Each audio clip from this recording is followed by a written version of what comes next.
selamanya sepanjang hidupku.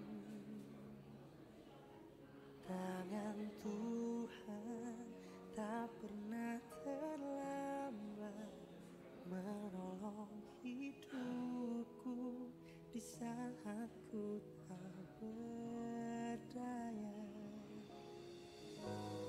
Engkaulah harapanku, Tuhan yang ku andalkan, kepadamu aku percaya. Di dalam tangan Tuhan ada kuasa, sanggup berikan kekuatan untukku.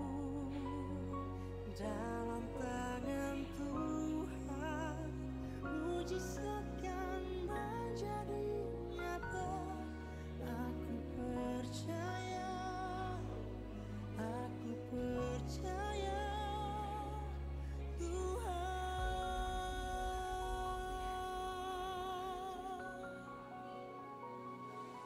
Tangan Tuhan.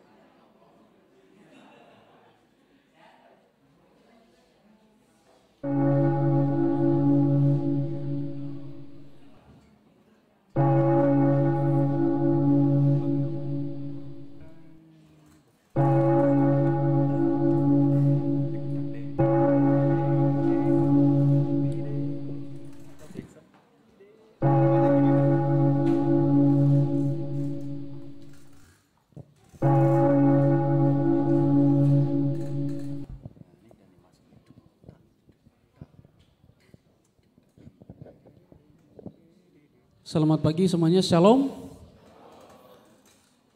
Karena kasih Tuhan kita boleh ada sampai saat ini Bapak Ibu Saudara. Mari kita siapkan hati kita saat teduh sejenak.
Kebaktian ini kita adakan dalam nama Tuhan, pencipta alam semesta beserta segala isinya.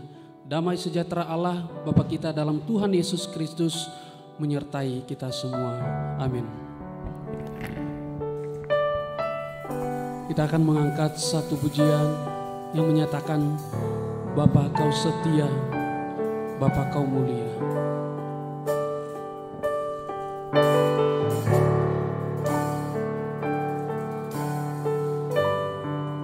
Sama-sama katakan, Bapa kau setia, Bapa kau mulia, tenanglah jiwaku, aman bersama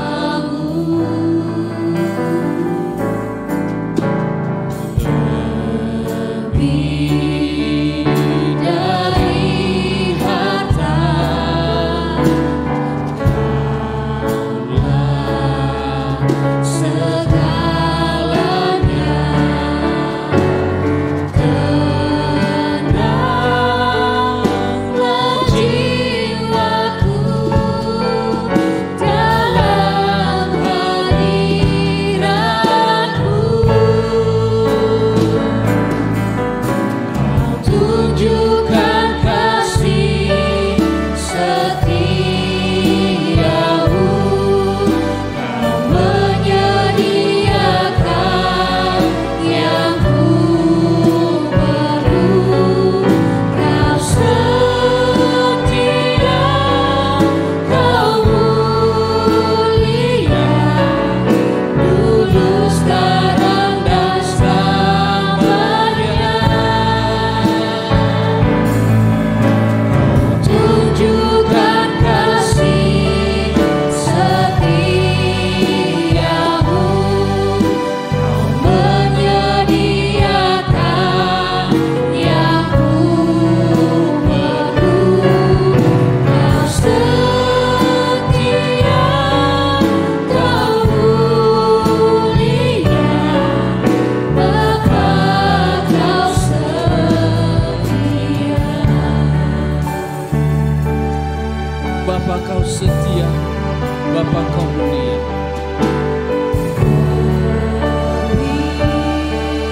Dari harta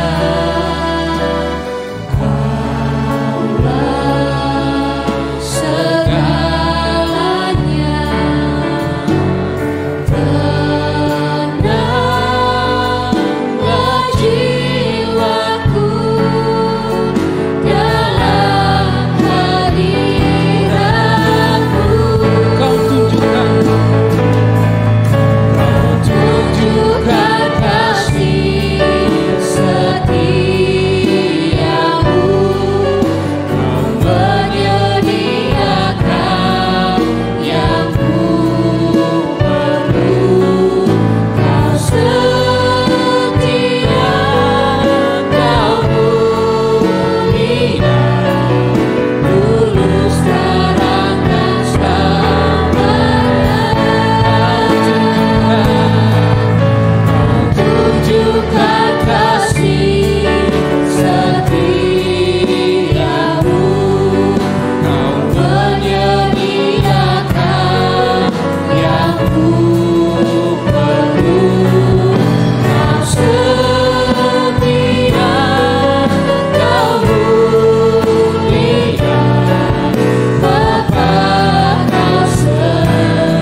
dipuji, disembah Tuhan Yesus. Saya undang kita semua untuk kita berdiri. Mari kita berdiri, kita katakan layak dipuji, disembah.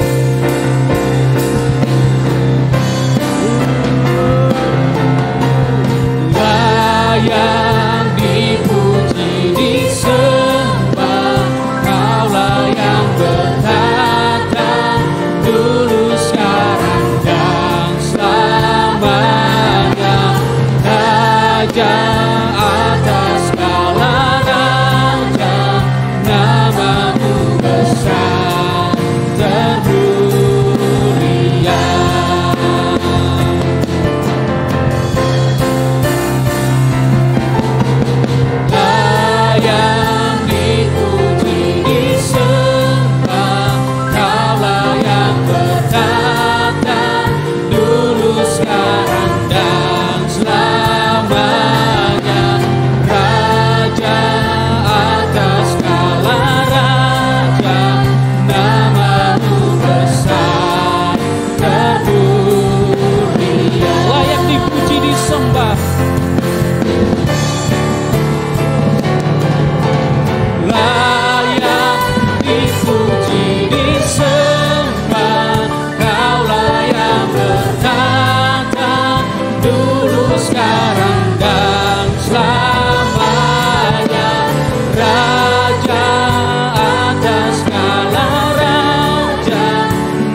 dipuji Tuhan.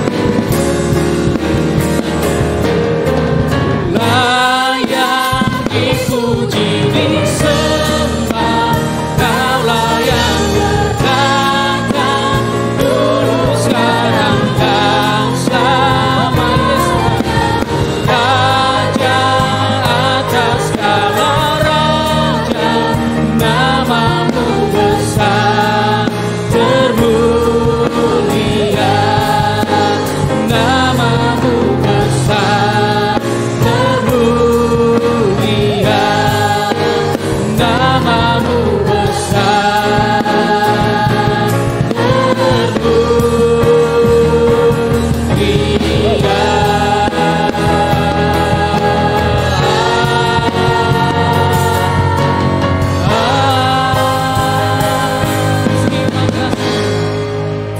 Mari coba Tuhan kita berdoa. Tuhan Yesus yang baik, terima kasih ya Tuhan bahwa pada pagi hari ini ya Tuhan, Tuhan kasih penyertaan yang sempurna, penyertaan yang luar biasa untuk kami semua di tempat ini ya Tuhan. Kami bisa hadir ya Tuhan, beribadah di tempat ini dalam keadaan yang sehat, dalam keadaan yang sukacita. Itu semua karena anugerah berkat-Mu ya Bapa. Berkati untuk ibadah pada pagi hari ini dari awal pertengahan hingga akhir ya Tuhan. Ke dalam tangan-Mu kami serahkan, di dalam nama Tuhan Yesus kami berdoa. Amin. Amin. Mari kita bersama-sama mengikirkan pengakuan iman kita. Aku percaya kepada Allah, Bapa yang Maha Kuasa, Khalik langit dan bumi, dan kepada Yesus Kristus, Anak yang tunggal Tuhan kita, yang dikandung daripada Roh Kudus, lahir dari anak darah Maria, yang menderita sengsara di bawah pemerintahan Pontius Pilatus, disalibkan, mati dan dikuburkan, turun ke dalam keranjang maut. Pada hari yang ketiga bangkit pula dari antara orang mati, naik ke surga, duduk sebelah kanan Allah Bapa yang Maha Kuasa, dan dari sana Ia akan datang untuk menghakimi orang yang hidup dan mati. Aku percaya kepada Roh Kudus, gereja yang kudus dan am, persekutuan orang kudus, pengampunan dosa, kebangkitan orang mati, dan hidup yang kekal. Amin. Kita bersama-sama menaikkan Mazmur 79, pasal 79 ayat 1 sampai dengan ayat yang ke-7. Mazmur 79 ayat 1 sampai dengan ayat ke-7. Kita akan membacakan secara bertanggapan. Saya membacakan ayat yang pertama, Bapak Ibu Saudara membacakan ayat yang kedua sampai dengan ayat yang ke-7, kita bergantian. Dengan perikop doa umat yang terancam. Ayat yang pertama, Ya Allah, bangsa-bangsa lain telah masuk ke dalam tanah milik-Mu, menajiskan bait kudus-Mu, membuat Yerusalem menjadi timbunan puing.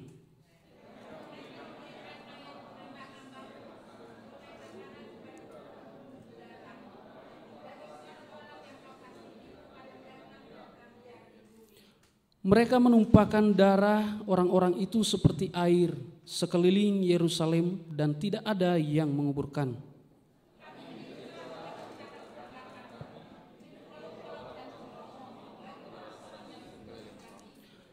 Berapa lama lagi ya Tuhan Engkau murka terus-menerus dan cemburumu berkobar-kobar seperti api.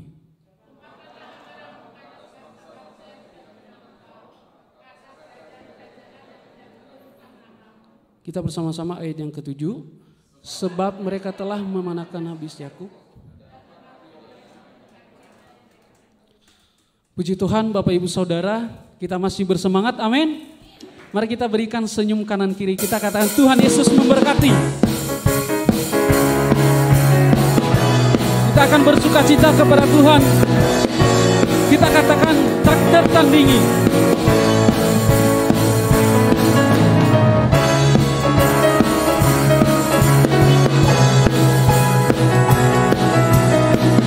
Sama-sama kita katakan.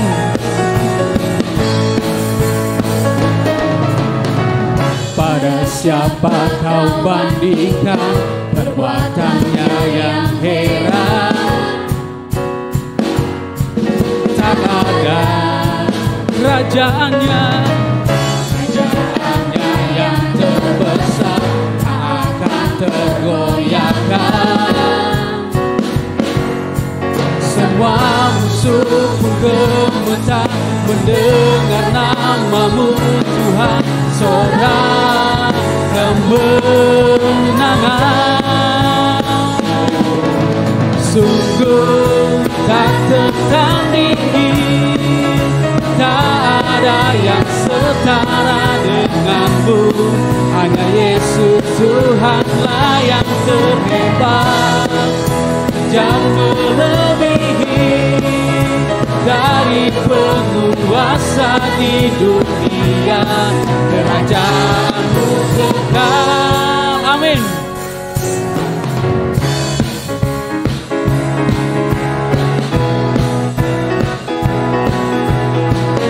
Pada siapa kau bandingkan perbuatannya yang heran? Pada siapa kau bandingkan perbuatannya yang heran? Tak ada kerajaannya, kerajaannya yang terbesar tak akan tergoyahkan. Semua musuh pun gemetar mendengar nama-Mu Tuhan. Sorak kemenangan-Mu, sungguh tak tertandingi. Amin. Tak ada yang setara denganmu. Hanya Yesus Tuhanlah yang terhebat, jauh melebihi dari penguasa di dunia. Kerajaan-Mu kekal, sungguh tak tertandingi. Tak ada yang setara denganmu. Hanya Yesus Tuhanlah yang terhebat, jauh melebihi dari penguasa di dunia. Kerajaan-Mu kekal, sungguh tak tertandingi. Tak ada yang setara dengan Yes, hanya Yesus Tuhanlah yang terhebat, jauh melebihi dari penguasa di dunia. Kerajaan-Mu kekal, sungguh tak tertandingi. Tak ada yang setara denganmu. Hanya Yesus Tuhanlah yang terhebat, jauh melebihi dari penguasa di dunia. Kerajaan-Mu kekal. Amin.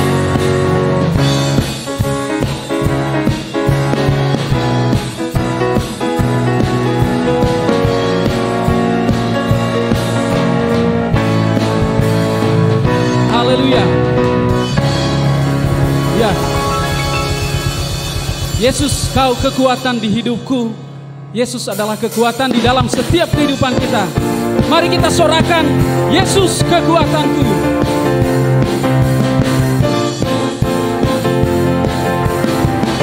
Sama-sama katakan, Yesus, Kau kekuatan di hidupku. Takkan gentar, takkan gentar langkahku. Angkat tanganku, angkat tanganku di saat ku jatuh. Kaulah sumber kuatku. Lembah yang kelam kan ku lewati, sebab Engkau sertaku. Dengan imanku, dengan imanku ku diselamatkan oleh kuasa Yesus. Sama-sama angkat tangannya. Ku angkat tanganku, ku sorakan haleluya. Nama-Mu berkuasa. Amin. Surga bumi nyatakan. Ku angkat tanganku, nyatakan Kau hebat. Allah yang berkuasa, berkuasa selamanya.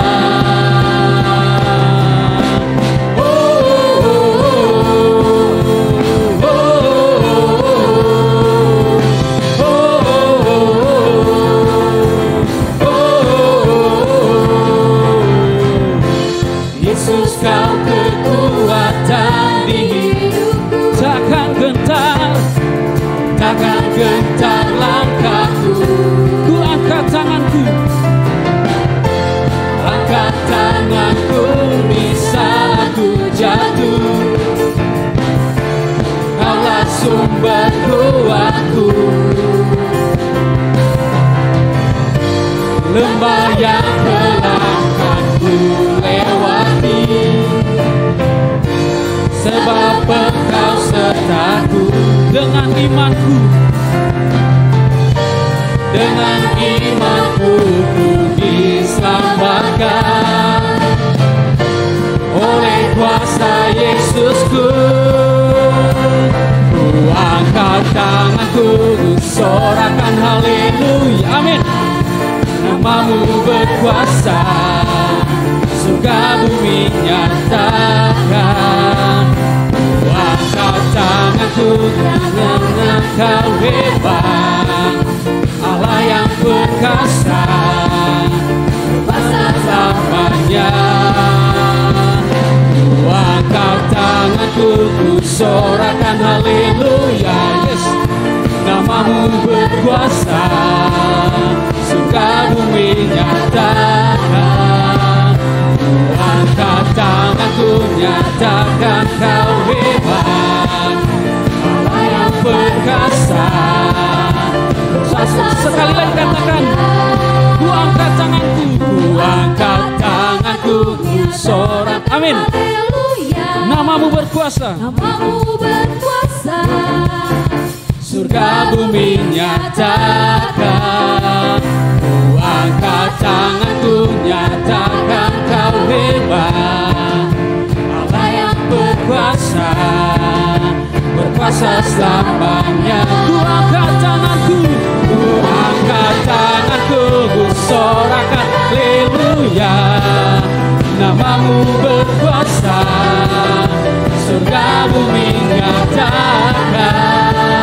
Ku angkat tanganku, nyatakan kau hebat, Allah yang perkasa, berkuasa selamanya. Ku angkat tanganku, ku angkat tanganku, nyatakan kau hebat, Allah yang perkasa, Allah yang perkasa, berkuasa selamanya. Ku angkat tanganku. Haleluya. Terima kasih.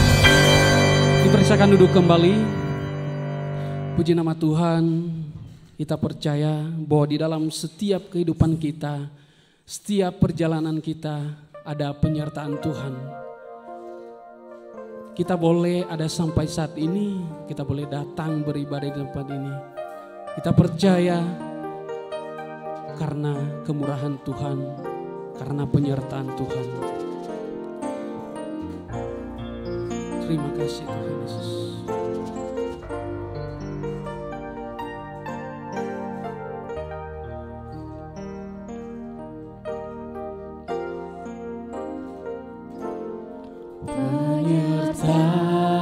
penyertaan-Mu Tuhan, segalanya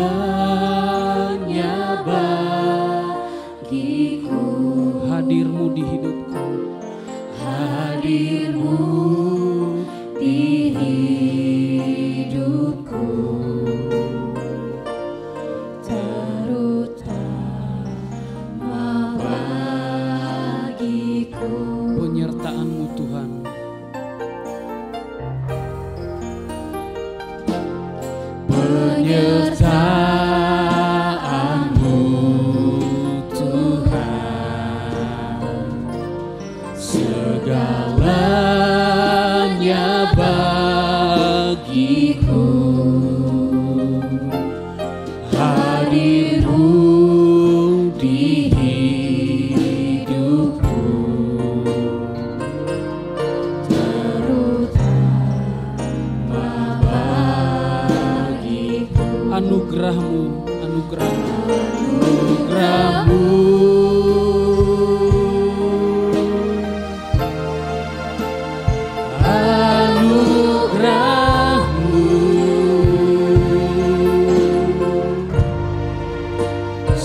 Anugerah-Mu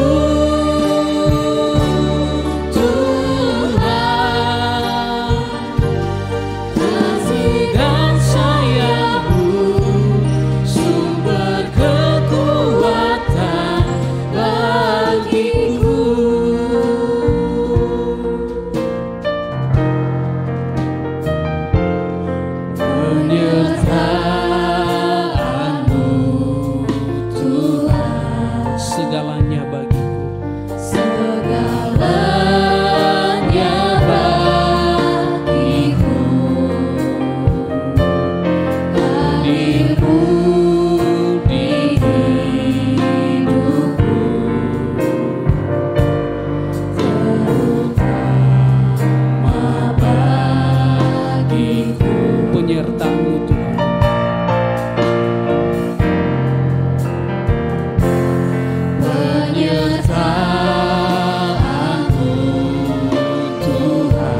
kami di surga, benar ya Tuhan. Anugerah-Mu saja cukup bagi kami. Kami manusia yang berdosa, pagi ini datang ke hadirat-Mu. Untuk kami sekali lagi ya Tuhan, boleh merayakan hari Tuhan. Sungguh kami boleh menikmati Tuhan melalui ibadah kami pada pagi hari ini. Kami telah memakai mulut kami untuk memuji Engkau melalui puji-pujian kami. Dan tiba waktunya Tuhan, kami akan pakai hati dan telinga kami untuk kami mau mendengarkan Engkau melalui firman-Mu. Biarlah Allah Roh Kudus yang tolong setiap pribadi yang ada dalam ruangan ini, untuk kami boleh sama-sama membuka hati kami untuk sungguh boleh diisi oleh kebenaran firman-Mu. Biarlah ibadah kami pada pagi ini semuanya boleh tentang Engkau saja ya Tuhan. Terima kasih Tuhan Yesus untuk kebaikan dan anugerah-Mu yang limpah bagi kami. Di dalam nama-Mu kami berdoa. Amin.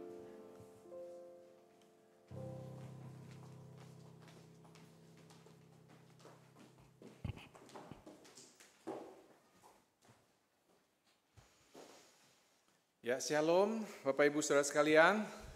Selamat pagi, selamat datang dan selamat beribadah bersama-sama pada pagi hari ini. Bapak Ibu dan Saudara sekalian, memasuki tahun 2024 ini, kita akan merenungkan tema-tema tentang Allah yang Maha Hadir. Minggu lalu kita sudah mendengarkan firman Tuhan tentang Jehovah Jireh, Allah yang mencukupi. Di mana Allah yang Maha Hadir itu tidak hanya hadir, tetapi Dia juga mencukupkan segala kebutuhan yang kita perlukan. Dan pagi ini Bapak Ibu kita akan merenungkan topik tentang penyertaannya. Penyertaan Tuhan itu nyata. Bahwa Allah yang Maha Hadir itu sungguh-sungguh ada bersama-sama dengan umat-Nya. Untuk itu Bapak Ibu dan Saudara sekalian, sungguh saya rindu di tahun 2024 ini kita boleh sungguh-sungguh merasakan akan kehadiran Allah dalam kehidupan kita. Mari mendasari kebenaran firman Tuhan, pagi ini saya mengajak kita membuka satu bagian firman dari Perjanjian Lama, yaitu di dalam kitab Keluaran pasalnya yang ke-13. Kita akan baca ayat 20 sampai ayat yang ke-22. Kitab Keluaran pasalnya yang ke-13, ayatnya yang ke-20 sampai ayatnya yang ke-22.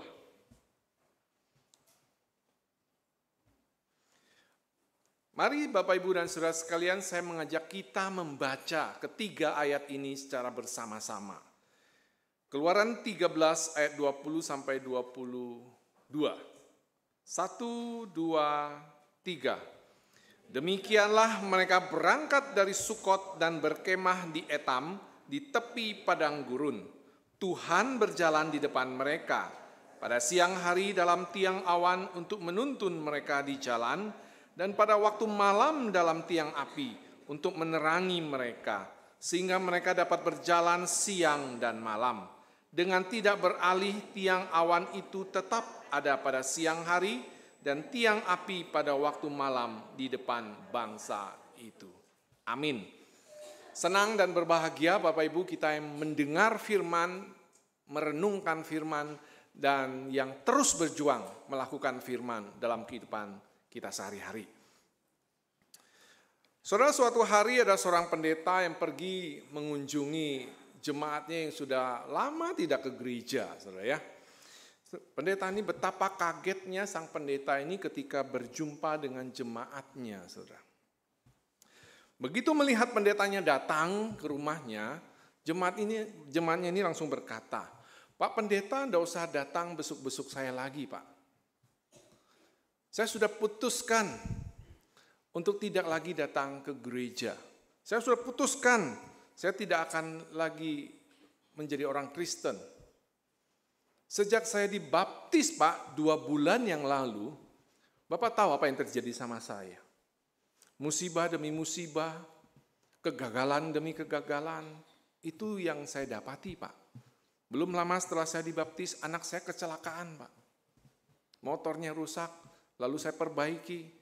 2 hari kemudian setelah motornya bagus, dicuri sama pencuri di depan rumah, Pak. Setelah itu tidak lama kemudian saya ditipu sama rekan bisnis saya, Pak. Belum lagi Bapak tahu, setiap hari saya harus dengarkan omelan istri saya, Pak. Bapak bisa bayangkan apa yang terjadi sama saya setelah saya dibaptis, Pak. Oleh karena itu, Pak, saya sudah putuskan saya tidak akan lagi ke gereja. Bapak tidak usah besuk-besuk saya lagi.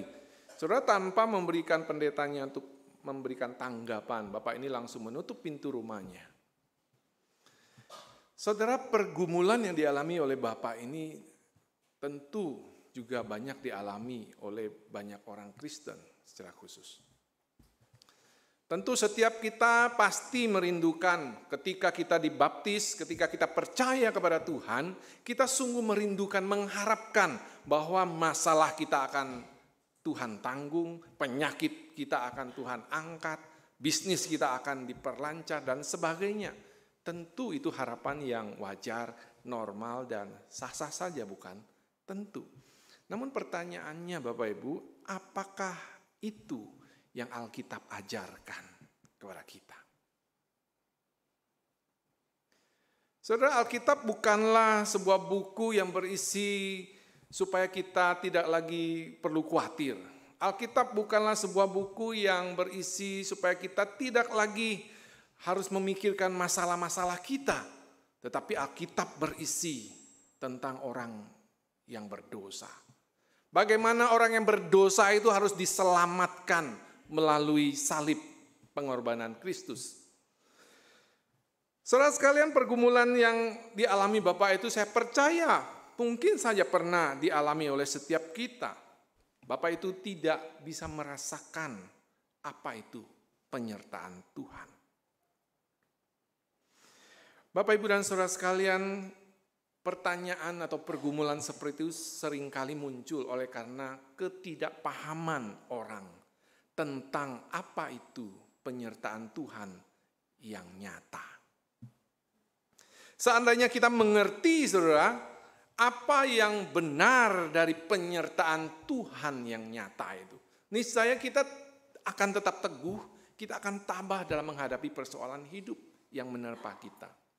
Pertanyaannya, saudara, apa sih arti daripada penyertaan Tuhan yang nyata itu? Pagi ini kita akan membahas 2 poin tentang apa itu arti daripada penyertaan Tuhan. Penyertaan Tuhan yang pertama adalah bahwa penyertaan Tuhan itu bukan berarti Tuhan menjamin kehidupan orang percaya itu bebas dari masalah. Tuhan tidak pernah berjanji ketika engkau percaya kepadanya, maka engkau tidak akan pernah lagi bergumul dengan masalahmu, saudara. Tuhan tidak pernah berjanji seperti itu. Orang yang baru menikah, saudara, ya, pasti bahagia. Amin. Ya, yang sudah menikah pasti tahu itu ya. Dunia serasa milik berdua. Gitu kan? Begitu anak lahir, tahun demi tahun berlalu, dunia kok rame ya. Dulu cuma berdua, sekarang kok udah rame begitu ya. Mulai masalah muncul ya, keluarga, ekonomi, ya, anak dan lain sebagainya. Bapak, Ibu, dan saudara sekalian, bagian firman Tuhan yang kita baca ya. Saya yakin dan percaya setiap kita pernah membaca bagian itu ya.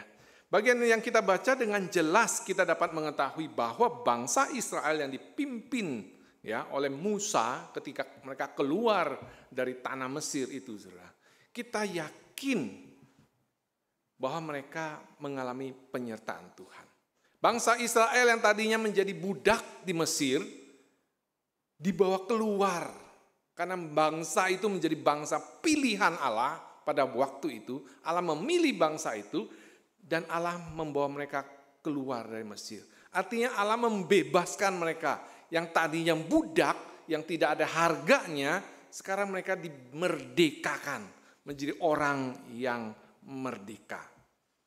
Kita melihat bagaimana campur tangan Tuhan di dalam proses penyelamatan bangsa ini keluar dari tanah Mesir. Bagaimana Musa disiapkan sejak dia lahir untuk masuk ke Mesir. Dan ketika tiba waktunya, Tuhan berfirman, meminta Musa untuk membawa bangsa itu keluar dari Mesir. Dan proses keluarnya pun begitu rumit sekali. Ada tantangan, ya, Firaun yang pelin-pelan, sebentar dikasih keluar, sebentar tidak dikasih keluar, dan seterusnya, saudara. Tapi kita bisa melihat bagaimana Tuhan sungguh menyertai mereka, dan mereka benar keluar dari Mesir. Saudara, tiang awan dan tiang api itulah tanda penyertaan Tuhan bagi bangsa Israel ketika mereka dalam perjalanan menuju tanah perjanjian. Saudara, tidak ada yang meragukan penyertaan Tuhan dalam proses bangsa Israel keluar dari tanah Mesir. Kita bisa melihat, saudara, pimpinan Tuhan bagi bangsa itu. Namun dalam proses perjalanannya, saudara, kita bisa melihat bagaimana naik turun iman daripada orang Israel. Ketika ada masalah mulai muncul, saudara, misalnya salah satu contoh di dalam pasal ke-15 Keluaran, kita menemukan bangsa Israel tiba di padang gurun Syur. Di sana mereka tidak mendapatkan air selama 3 hari. Mereka mulai komplain kepada Musa. Lalu ketika komplain itu datang kepada Musa, apa yang dilakukan Musa?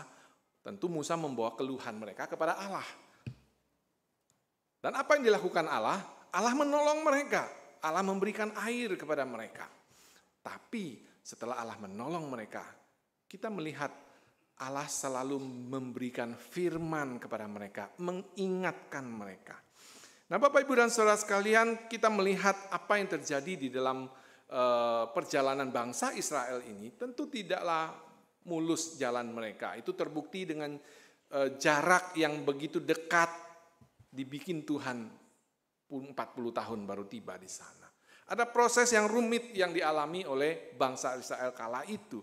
Itu bukankah fakta ini, Bapak Ibu, mengartikan bahwa walaupun Allah menyertai umatnya, itu kan berarti bahwa Tuhan itu menjaga umatnya sedemikian rupa sehingga tidak ada sakit, tidak ada masalah, tidak ada halangan yang dialami oleh mereka. Kita bisa perhatikan kehidupan tokoh-tokoh di dalam Alkitab, ya. Di dalam Perjanjian Lama ada begitu banyak nabi yang Tuhan pilih secara khusus. Kita tahu ada Musa, ada Nuh, ya, ada Ayub, dan kita bisa sebut banyak lagi tokoh agama, tokoh di dalam Perjanjian Lama, para nabi. Begitu pula di dalam Perjanjian Baru, 12 rasul yang dipilih secara khusus. Bukankah mereka orang pilihan Tuhan dan Tuhan pasti menyertai mereka, tetapi apa yang dialami mereka? Masalah pun tidak terhindarkan dari kehidupan mereka, bukan? Bahkan Yesus sendiri, saudara, ketika dia datang, ada hadir dalam dunia menjadi manusia. Sejak lahirnya sampai dia naik ke salib, bukankah masalah selalu ada di sekeliling Yesus? Itulah tandanya, saudara, bahwa penyertaan Tuhan itu bukan berarti kita akan diluputkan dari segala masalah. Justru ketika kita diizinkan menghadapi persoalan hidup, sesungguhnya disitulah Tuhan ingin menunjukkan penyertaannya yang nyata itu. Saya mendengar ada begitu banyak cerita dari jemaat begitu ya, ketika mereka mengalami pertolongan Tuhan.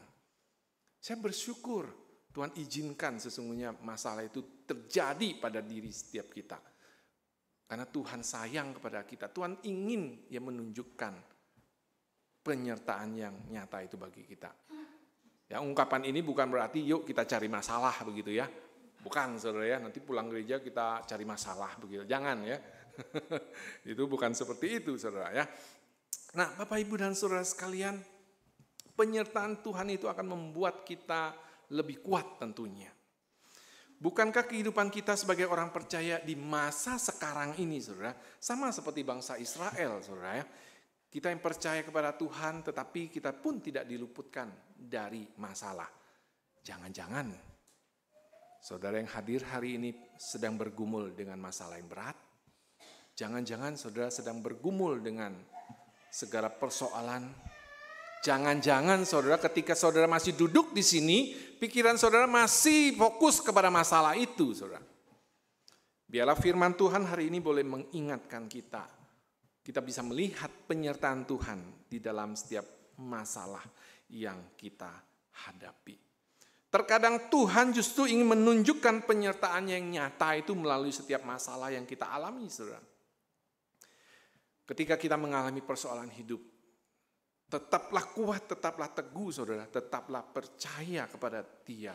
Karena Dia adalah Allah yang hidup. Dialah pencipta langit dan bumi. Percayalah Dia akan menolong kita tepat sesuai dengan waktunya, bukan waktu kita.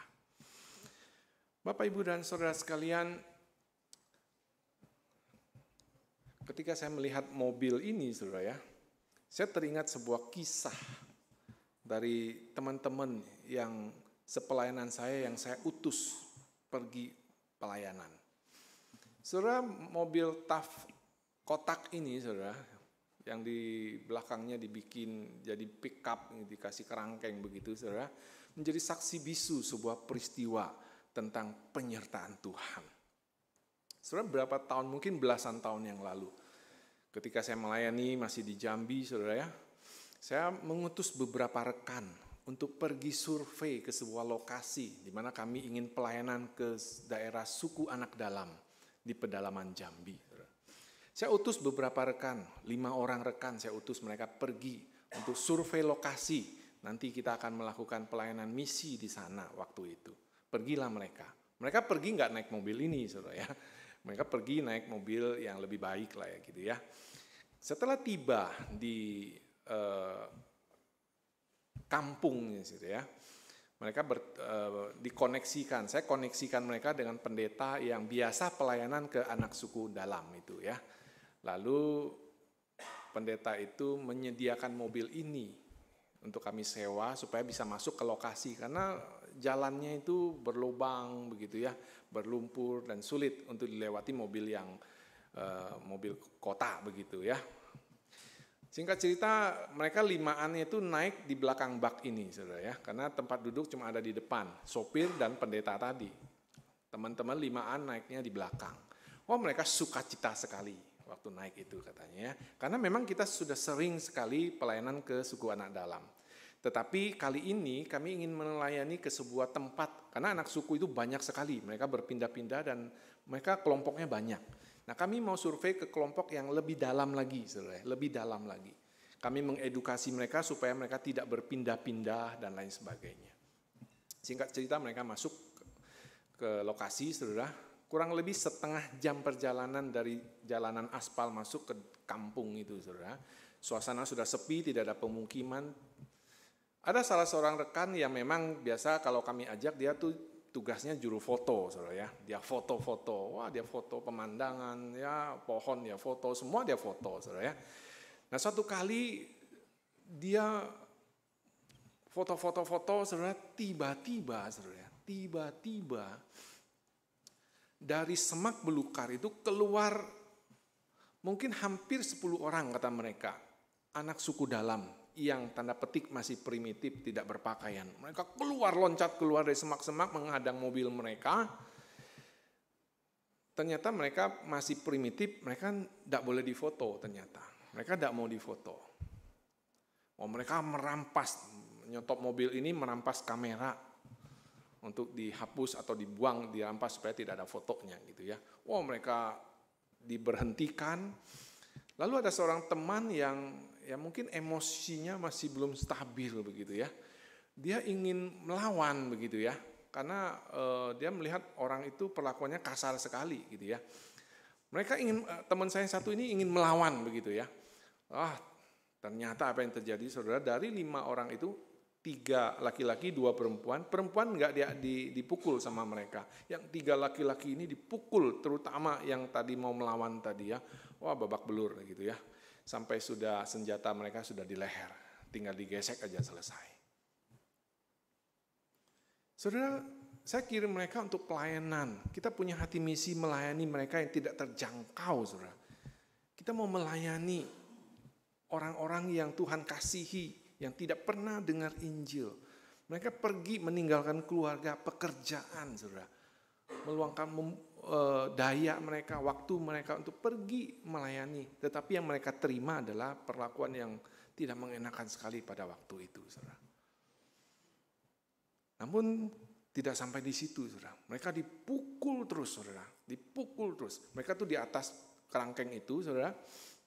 Mereka dikeluarin tuh kayak diambil begitu, dicengkreng, ditarik keluar, terus dibuang keluar dari mobil begitu loh. Mereka memang tenaganya luar biasa, saudara ya, anak suku itu. Mereka dipukul. Ya tentu mereka berseru minta tolong kepada Tuhan. Mereka tidak diam. Sambil melindungi diri, mereka berteriak minta, Tuhan Yesus tolong. Bapak Ibu, apa yang terjadi?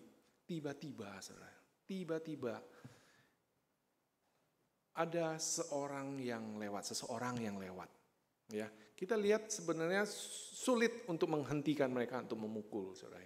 Tiba-tiba ada seseorang yang lewat, dan mereka bilang Bapak itu adalah seorang PNS, karena dari seragamnya ketahuan dia seorang PNS begitu ya. Dia lewat dari arah yang berlawanan, melihat teman-teman dipukul, Bapak ini dengan spontan berteriak, saudara ya, berteriak supaya anak suku ini bisa berhenti memukuli. Bapak ini cuma berteriak, hei begitu ya, dengan kenceng begitu.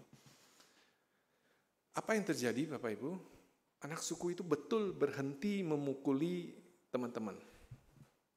Lalu mereka bersamaan melihat kepada Bapak yang berteriak tadi. Dan anak suku yang hampir 10 orang itu ketika melihat Bapak itu, yang mereka lakukan adalah mereka mengejar Bapak itu. Bapak itu lari tunggang langgang katanya, kata teman-teman. Bapak itu lari sekencang-kencangnya, dikejar sama anak suku itu dan mereka tinggalkan teman-teman yang sudah babak belur. Saudara, melalui peristiwa ini saya mengingat kejadian ketika ketika Abraham ingin mempersembahkan Ishak, saudara. Tuhan hentikan dan Tuhan sediakan lembu yang tersangkut tanduknya di belukar. Bapak yang teriak, hei itulah lembu itu bagi teman-teman hari itu. Disitulah teman-teman akhirnya bisa melihat bagaimana benar. Walaupun ada masalah, tapi Tuhan ada bersama mereka. Walaupun Tuhan izinkan masalah terjadi, sesuatu yang tidak mengenakan terjadi. Kita mau pelayanan, tapi ini yang kami terima. Tetapi ketika peristiwa itu, saudara, mereka betul-betul bisa merasakan bahwa Tuhan menolong, Tuhan menyertai. Memang secara manusia shock, takut, saudara ya. Waktu pergi kan di mobil, hahaha, waktu pulang sepi, katanya nggak ada yang cerita, nggak ada yang ngomong, saudara. Karena mungkin ada trauma begitu ya. Terus saya tanya setelah mereka pulang begitu ya, sudah cerita selesai. Jadi kita mau lanjutkan nggak pelayanan ini gitu ya? Oh tetap, saudara, puji Tuhan. Sampai hari ini mereka masih melayani ke sana, saudara ya. Tentu dengan persiapan yang lebih baik dan seterusnya. Nah saudara, jika kita mengerti, saudara ya, apa arti yang benar tentang penyertaan Tuhan yang nyata itu, saudara, kita tidak akan bersungut-sungut seperti bangsa Israel. Kita tidak akan menyalahkan Tuhan atas apa yang kita alami hari-hari ini. Karena Tuhan memang tidak pernah, saudara, berjanji bahwa hidup umatnya itu akan dihindarkan dari masalah. Itu yang pertama, saudara. Lalu yang kedua, apa arti daripada penyertaan Tuhan yang nyata itu?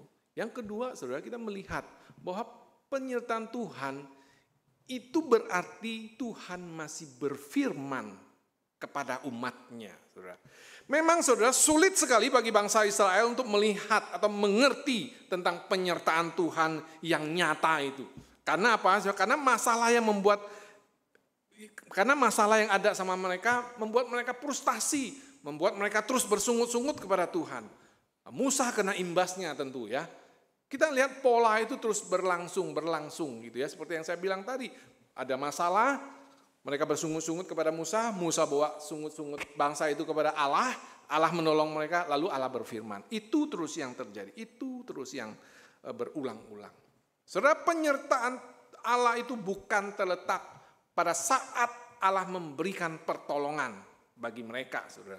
Tetapi justru penyertaan Allah sesungguhnya nyata setelah mereka mengalami pertolongan daripada Allah, yaitu ketika Allah berfirman kepada mereka. Tiang awan dan tiang api memang itu merupakan tanda kehadiran Allah bagi mereka untuk memimpin perjalanan mereka. menuju tanah perjanjian. Tetapi penyertaan Tuhan yang jauh lebih nyata adalah ketika Allah masih berbicara kepada bangsa itu. Allah masih terus berseru kepada bangsa itu, saudara ya. Bapak, Ibu, dan saudara sekalian, kita melihat suatu peristiwa. Saya kasih salah satu contoh di dalam pasal yang ke-15 di dalam kitab Keluaran ini, saudara. Sebuah peristiwa di mana mereka tiba di suatu daerah yang saya bilang di padang gurun Syur tadi ya. Keluaran 15 ayat 22. Di situ menceritakan tentang Musa itu menyuruh bangsa Israel berangkat dari Laut Teberau, lalu mereka pergi ke padang gurun Syur. 3 hari lamanya mereka berjalan di padang gurun itu dengan tidak mendapatkan air, dan sampailah mereka ke suatu daerah yang bernama Mara. Tetapi mereka tidak dapat minum air yang di Mara itu. Sudah 3 hari tidak dapat air, saudara, sampai ke sebuah tempat yang ada airnya, tapi tidak bisa diminum air itu. Dikatakan apa? Di air yang di Mara itu pahit rasanya. Itulah sebabnya tempat itu dinamai Mara. Lalu bersungut-sungutlah bangsa itu, saudara. Ini sudah ada air, mereka sudah senang pasti. Begitu diminum pahit rasanya. Kemudian mereka bersungut kepada Musa, apa yang akan kami minum? Lalu Musa berseru kepada Tuhan. Lalu Tuhan menunjukkan kepadanya sepotong kayu. Musa melemparkan kayu itu ke dalam air, lalu air itu menjadi manis. Di sanalah diberikan Tuhan ketetapan dan peraturan kepada mereka, dan di sanalah Tuhan mencoba mereka. Saudara, mukjizat demi mukjizat dipertontonkan bagi bangsa Israel ketika perjalanan menuju tanah perjanjian. Salah satunya peristiwa di Mara ini, saudara. Air yang pahit itu menjadi manis ketika Musa lemparkan tongkatnya ke dalam air itu. Kemudian mereka bisa minum air yang di Mara yang sudah menjadi manis. Pertolongan Tuhan, saudara, sesungguhnya bukan ketika air itu menjadi manis. Penyertaan Tuhan itu sebenarnya bukan ketika air yang pahit itu menjadi manis, saudara. Tetapi penyertaan Tuhan itu justru jelas terlihat di ayat yang ke-26. Di mana Tuhan berfirman kepada mereka, jika kamu sungguh-sungguh mendengar suara Tuhan Allahmu dan melakukan apa yang benar di matanya dan memasang telingamu kepada perintahnya yang tetap mengikuti segala ketetapannya, maka aku tidak akan menimpakan kepadamu penyakit manapun yang telah kutimpakan kepada orang Mesir, sebab akulah Tuhan yang menyembuhkan engkau. Saudara, penyertaan Tuhan adalah ketika Dia memberikan ketetapan, mengingatkan mereka. Itulah tanda penyertaan Tuhan yang nyata bagi bangsa itu, saudara.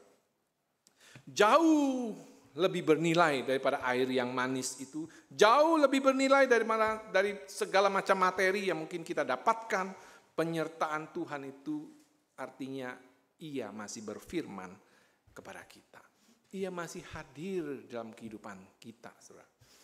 Saudara, kita mungkin pernah main petak umpet gitu ya, saudara, waktu kecil dulu main petak umpet. Kalau kita dapat tugas menjaga ya, sudah belum. Kalau masih ada suara belum, berarti orang itu masih ada, belum sembunyi kan. Begitu sudah belum, tidak ada jawaban. Artinya tugasnya untuk mencari kan, berarti tidak ada orang lagi di situ. Sama, saudara, saya pernah nelpon, saudara, ngobrol sama orang, ngobrol lama memang, hitungan jam ngobrol. Sampai satu titik saya ngobrol terus, kayak saya ngomong sendiri, halo, ternyata tidur di ujung sana, saudara. Dia ketiduran sudah, pantas tidak ada sahutan lagi gitu ya. Berarti udah nggak ada orang, udah tidur dia. Atau saudara di kantor ya, tiap hari dengar ocehan bos, pimpinan, ngoceh terus bos. Suatu hari bos nggak ada. Sepi, nggak ada ocehan bos. Kayaknya rasanya ada yang kurang di kantor ini. Banyak yang senyum-senyum ya, pengalamannya banyak ini. Nah saudara, Allah hadir ketika Dia masih berfirman bagi kita. Itulah menunjukkan bahwa Allah masih menyertai kita. Tiang awan dan tiang api itu hanya tanda bagi bangsa Israel pada waktu itu. Tuhan kasih tanda, di depan itulah tanda penunjuk jalan, GPS-nya kalau di zaman sekarang. untuk mereka sampai ke tanah Kanaan. Saudara, mungkin ada yang berpikir, ribet banget nih firman Tuhan. Harus begini, harus begono, banyak bener aturannya ya. Ribet ya. Saudara, mungkin saja setiap kita ada yang berpikir seperti itu. Kenapa sih ribet banget ya firman Tuhan gini ya? Saudara, saya mau kasih satu pengalaman dari Raja Daud. Ya, kita tahu Daud adalah sosok raja yang luar biasa. Tapi kita juga tahu Daud pun hidup dengan masalah, saudara. Namun, saudara, di dalam catatan tulisan pujian Daud di Mazmur 19, Daud mengungkapkan sebuah kerinduan atau sebuah pujian yang dia pujikan kepada Tuhan. Di mana dia berkata demikian. Ya, ini khususnya bagi orang yang berpikiran firman Tuhan itu ribet sebenarnya. Daud bilang apa? Dalam pasal 19 dia bilang firman Tuhan itu sempurna. Firman Tuhan itu menyegarkan jiwaku. Dan peraturan yang Tuhan buat itu teguh, memberikan aku hikmat sebenarnya. Hukum Tuhan, peraturan-peraturan itu yang Tuhan buat itu benar.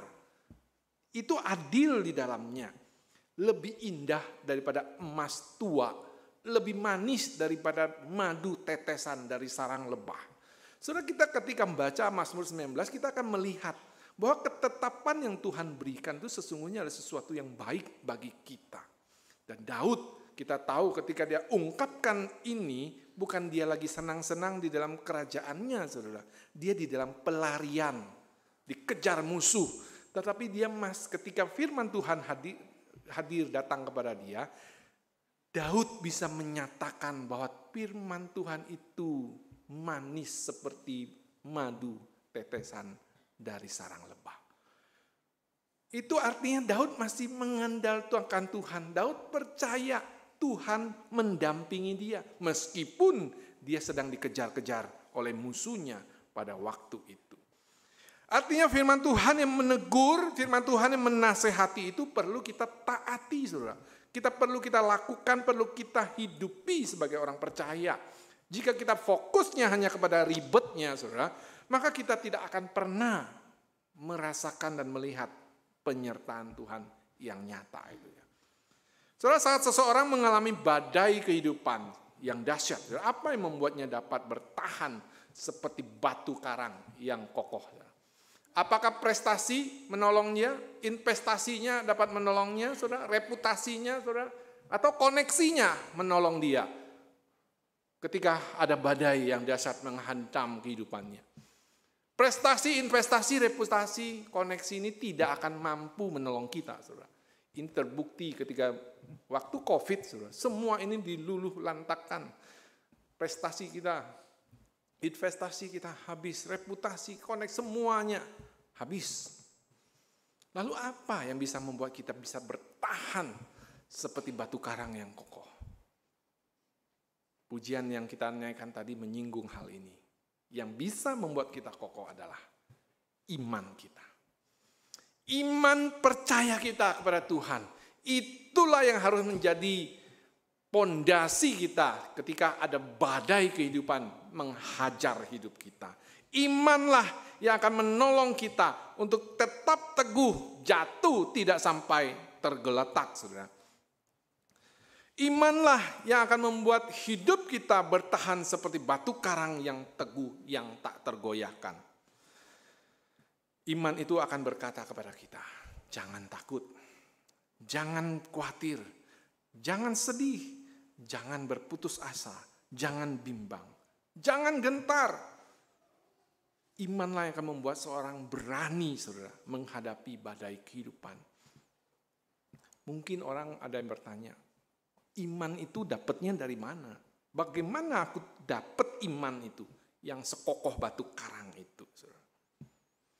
Firman Tuhan memberitahu kepada kita di dalam tulisan Paulus di kitab Roma.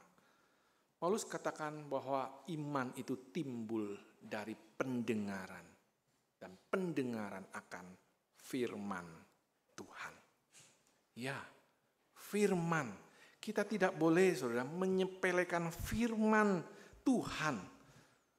Karena ketika Tuhan masih berfirman kepada kita, itulah bukti penyertaan Tuhan bagi kita. Hari ini kita tidak melihat ada tiang awan, tiang api, tetapi dengan mata rohani melalui iman kita bisa melihat tiang awan dan tiang api menyertai kehidupan kita. Saudara, kesedihan dan badai hidup yang paling berat sesungguhnya justru adalah ketika Tuhan tidak lagi berfirman kepada kita. Ketika Tuhan masih berfirman dan firman itu menegur kita, firman itu menjadi sesuatu yang berat ketika kita dengarkan, saudara. Justru saat itulah kita perlu bersyukur, saudara. Jika saat Anda mendengar khotbah misalnya gitu ya, ada kalimat-kalimat teguran dari firman Tuhan, Anda merasa kena gitu ya, Anda merasa tertusuk, saudara. Saudara, bersyukurlah, itulah bukti penyertaan Tuhan sedang hadir di dalam kehidupanmu.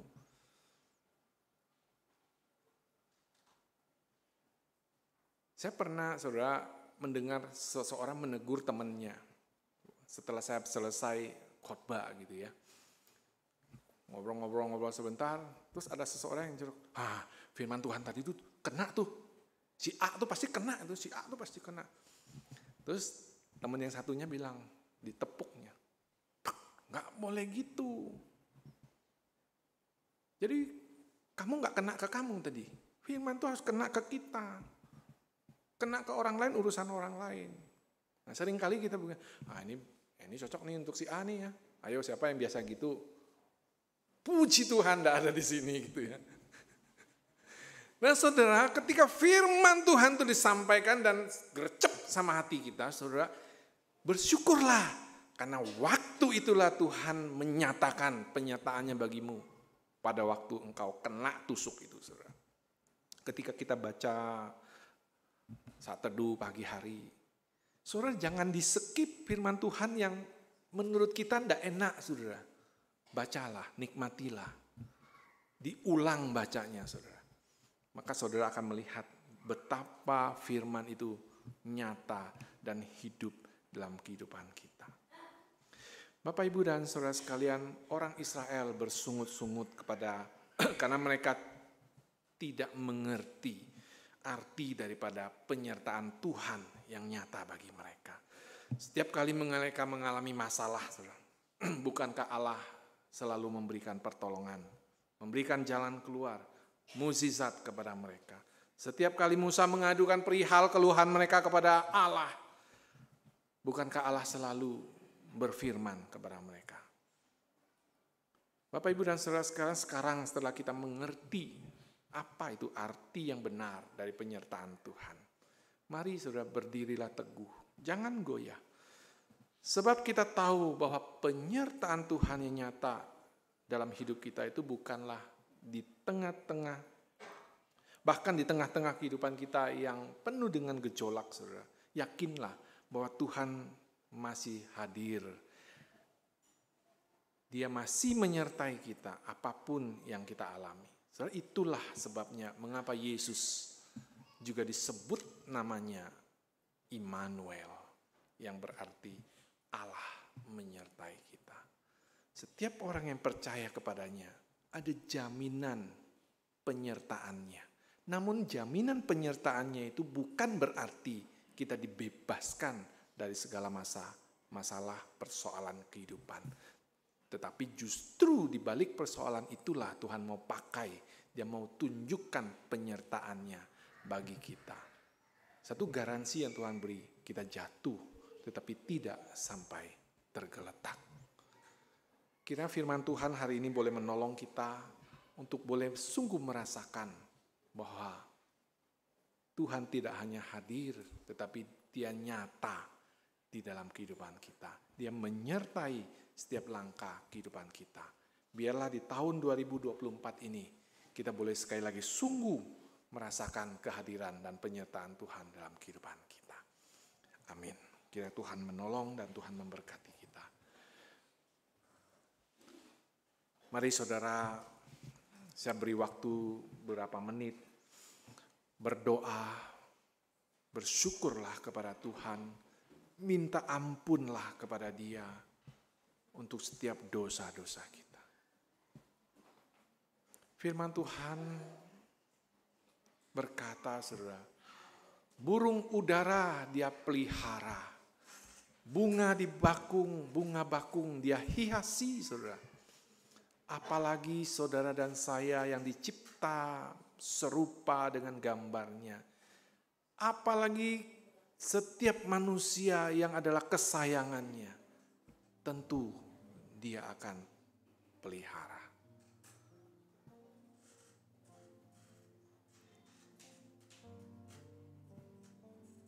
Apapun persoalan yang sedang Anda hadapi hari-hari ini, bawalah itu kepadanya.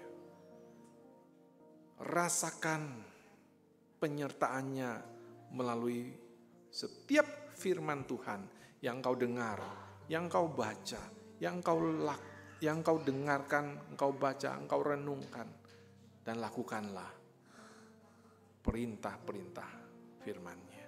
Maka engkau akan melihat betapa dia nyata dalam hidupmu.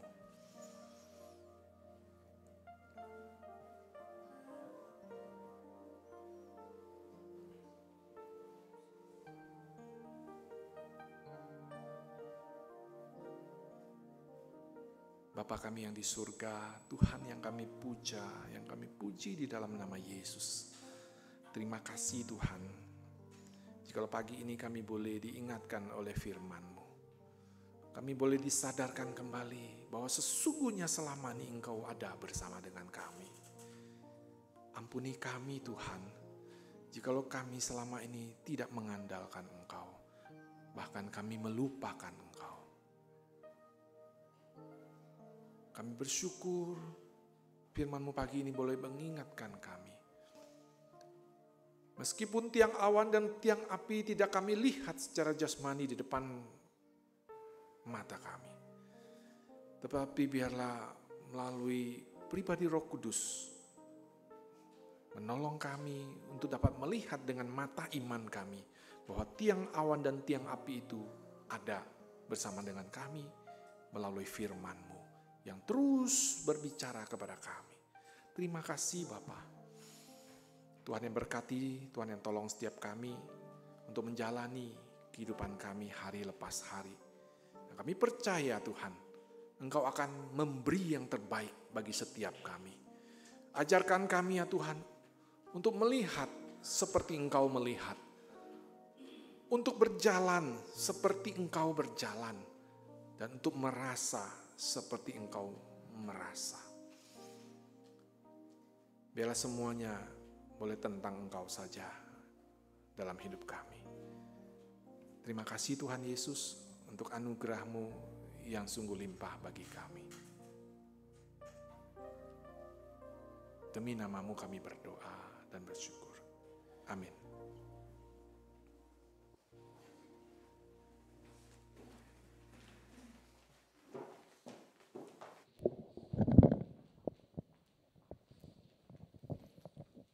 Kita akan memberikan persembahan yang terbaik untuk Tuhan. Kita akan menyanyikan satu pujian, Kecaplah dan Lihatlah.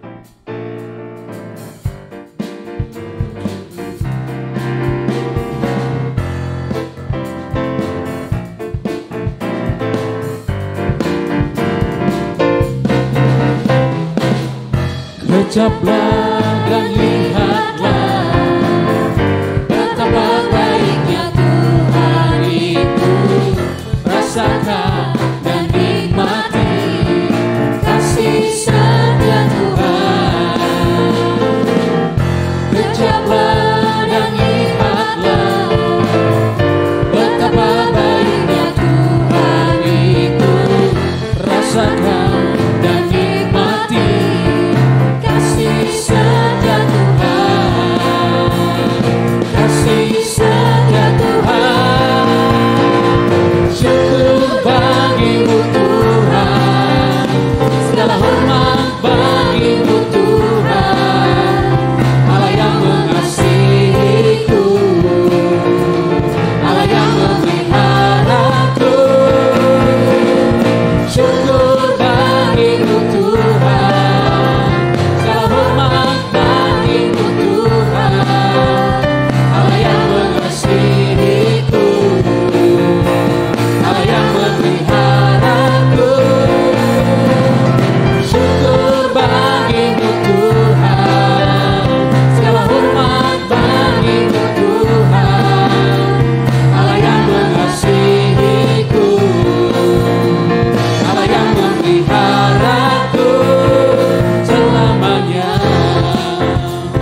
Terpujilah nama-Mu ya Tuhan, sungguh Engkau Allah yang baik dalam kehidupan kami ya Tuhan Yesus.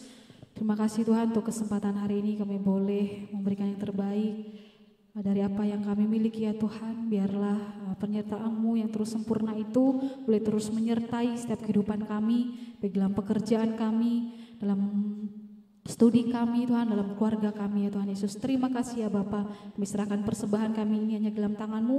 Biarlah Tuhan yang suci kuduskan dan Tuhan berkati agar menjadi persembahan yang harum dan hidup di hadapan-Mu. Terpujilah nama-Mu ya Tuhan, kami sudah berdoa mengucap syukur, haleluya, amin. Kita akan mendengarkan pengumuman.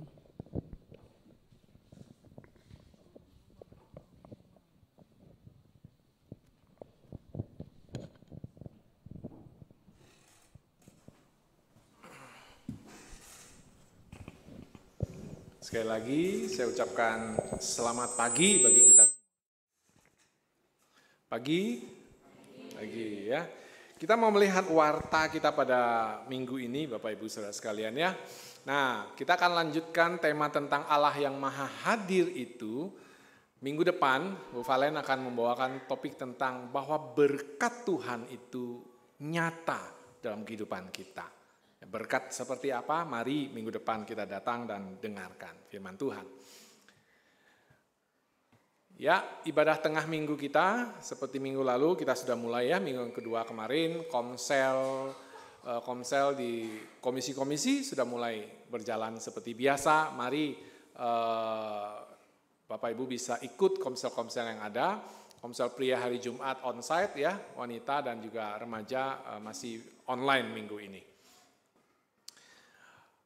Malam puji doa kita minggu ini saudara tanggal 17 hari Rabu. Hari Rabu ini harusnya online ya, bukan onsite. Ya, ini ada keliru. Ya, Rabu ini kita online saudara ya, via Zoom.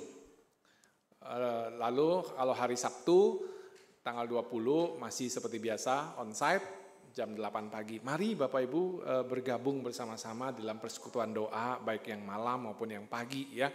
Kita mau bersama-sama berdoa bersama, bergumul bersama ya, menikmati kebaikan Tuhan melalui persekutuan doa ini ya.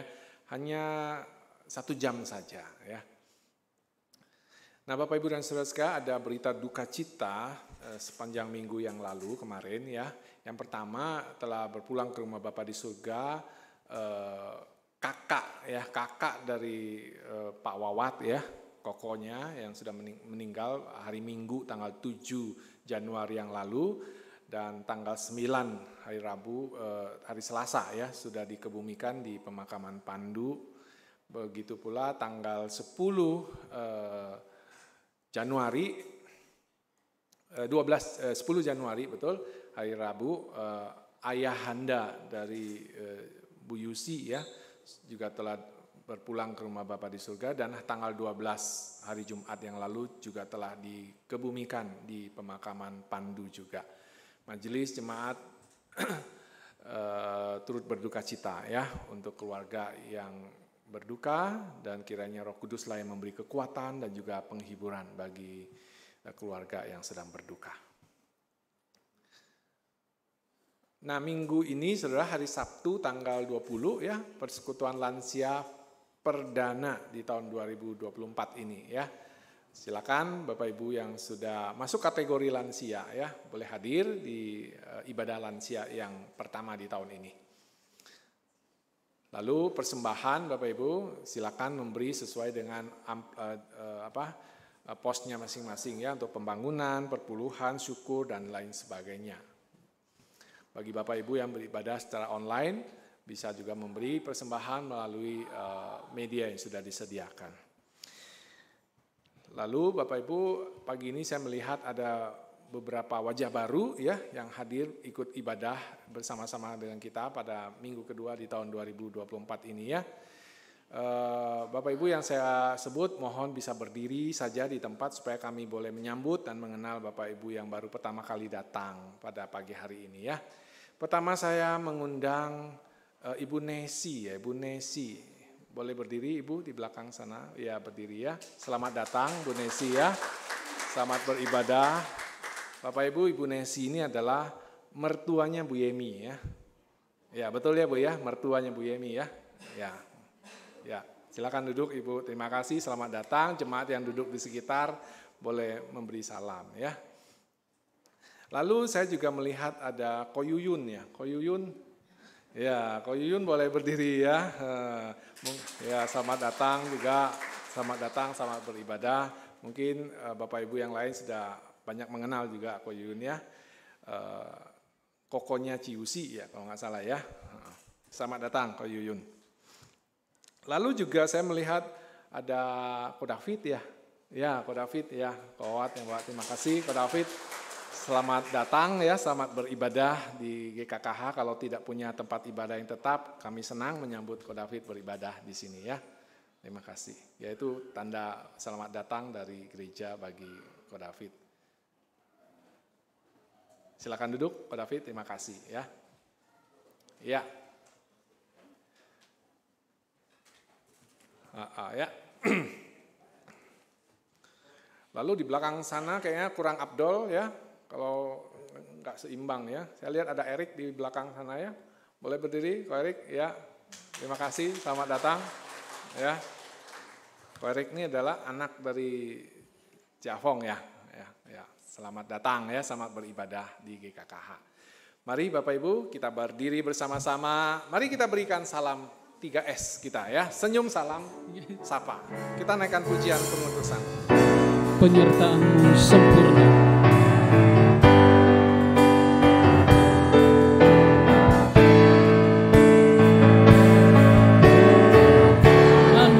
Sempurna rancangan-Mu penuh damai, aman dan sejahtera walau di tengah badai. Ingin ku selalu bersama, rasakan keindahan arti kehadiran-Mu Tuhan.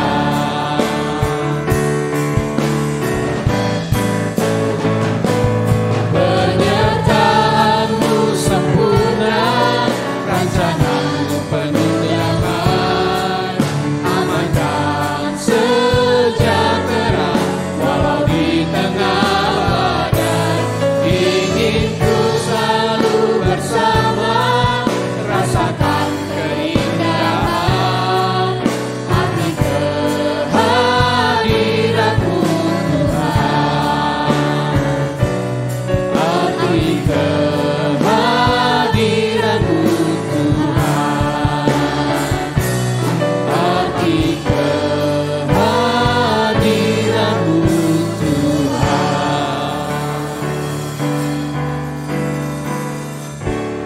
Benar ya Bapa, bahwa penyertaan-Mu itu sempurna bagi setiap kami. Sungguh kami bersyukur Tuhan, kami boleh punya Allah seperti Engkau. Kami bersyukur ya Tuhan, Engkau boleh mendapati kami, sehingga kami boleh bersyukur untuk anugerah Tuhan, kami boleh merasakan kebaikan Tuhan, kami boleh menerima anugerah keselamatan daripada Engkau. Terima kasih Bapa di surga, saat ini kami mau berdoa Tuhan untuk gereja Tuhan di tempat ini. Kami sungguh rindu Tuhan yang pakai gereja Tuhan di tempat ini, boleh menjadi alat-Mu ya Tuhan, untuk boleh menjadi saksi-Mu bagi kota, bagi lingkungan, bahkan bagi dunia. Kami serahkan GKKH ke dalam tangan belas kasihan-Mu, Tuhan yang tolong segenap hamba Tuhan majelis yang mengelola, yang Tuhan percayakan, berikanlah kesehatian dan biarlah berfokus hanya untuk melayani Engkau saja. Terima kasih Bapa di surga, kami menyerahkan setiap pelayanan yang boleh diadakan di gereja ini ya Tuhan. Baik dari setiap komisi-komisi yang ada, ibadah tengah minggu, semuanya kami serahkan ke dalam belas kasihan Tuhan. Dan biarlah nama Tuhan saja yang dimuliakan. Kami pun bersyukur untuk STT Kalamulia yang sudah akan memulai perkuliahan di tahun ajaran yang baru ini ya Tuhan, di semester yang baru ini. Tuhan yang menolong setiap dosen, staf, bahkan mahasiswa yang akan kembali menjalani proses pembentukan di STT Kalamulia. Tuhan yang menolong, Tuhan yang kira memberkati.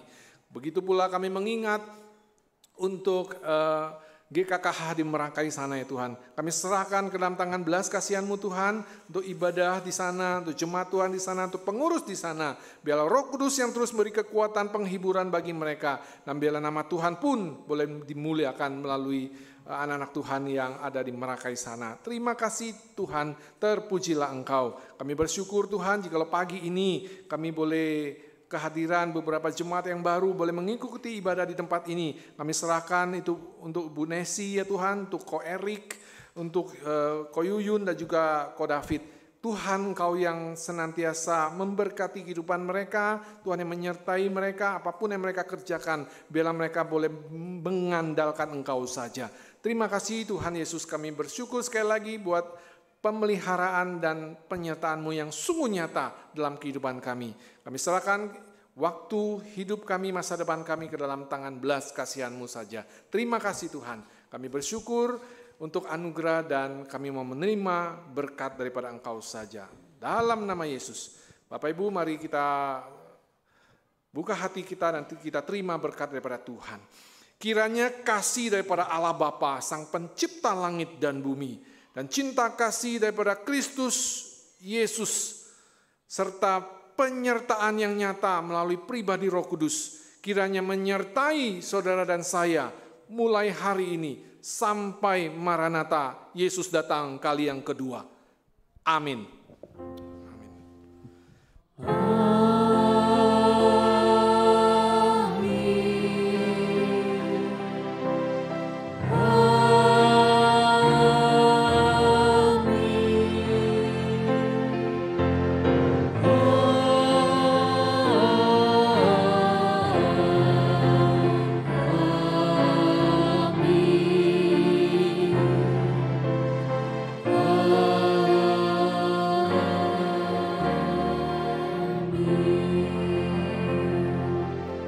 Dipersilakan duduk kembali.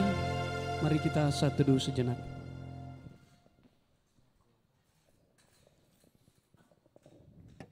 Selamat hari Minggu, Tuhan Yesus memberkati kita.